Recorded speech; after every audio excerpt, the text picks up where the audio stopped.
এই বাঙালির কাছে দুর্গাপূজা মানেই অনেকটা আবেগ, অনেকটা আনন্দ, খাওয়া দাওয়া, কিছু কেনাকাটা, ঘোরা, খুব আনন্দ করা। সকল প্রজাতির মানুষ যেন এই দিন একসাথে হাতে হাত ধরে ঠাকুর দেখতে বেরোয়।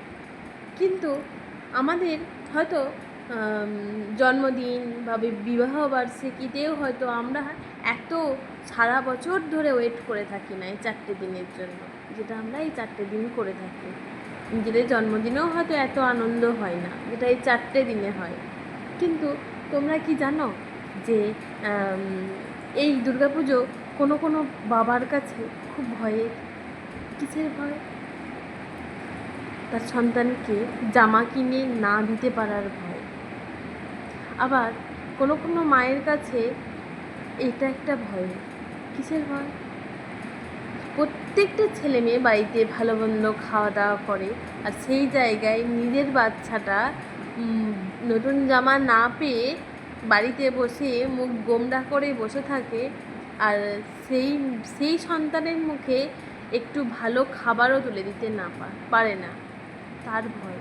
আবার হয়তো কোনো কোনো বাবা মেয়েকে বা ছেলেকে প্রতিশ্রুতি দিয়েছে, দুর্গাপুজোয় দিতে পারলাম না, দুর্গাপুজোয় ভালো যদি আমার সমস্ত বেলুনগুলো যদি বিক্রি হয়ে যায়, তাহলে কালী পুজোয় ভালো একটা জামা কিনে দেবো। তারপরেই কালী পুজোয় একটা ভালো জামা কিনে দেবো। কিন্তু দেখা যায় যে পুজোর সময় 4 দিনই খুব পরিমাণে বৃষ্টি হয়, অনেক মানুষ ঠাকুর দেখতে যেতে পারে না, বিশেষ করে বাচ্চারা যারা বেলুন কেনে তারা তো যেতেই পারে না। তাহলে সেই বাবাটা কি হবে? সেই বাবাটা কি পারবে কালী পুজোয় মেয়েকে দেওয়া প্রতিশ্রুতি রাখতে? আমরা ভগবানকে ডাকি যে ভগবান যেন বৃষ্টি না হয়, একটু ঠাকুর দেখতে পারবো না, জামাগুলো সব আলমারিতেই গোছানো থাকবে।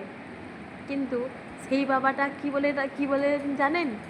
সেই বাবাটা বলে, হে ঠাকুর, যেন বৃষ্টি না হয়, আমার বেলুনগুলো একটাও বিক্রি হবে না, আমি মেয়েকে প্রতিশ্রুতি দিয়েছি কালী পুজোয় তাকে একটা জামা কিনে দেবো, কিন্তু প্রতিশ্রুতিটা রাখতে পারবো না যদি বৃষ্টিটা হয়।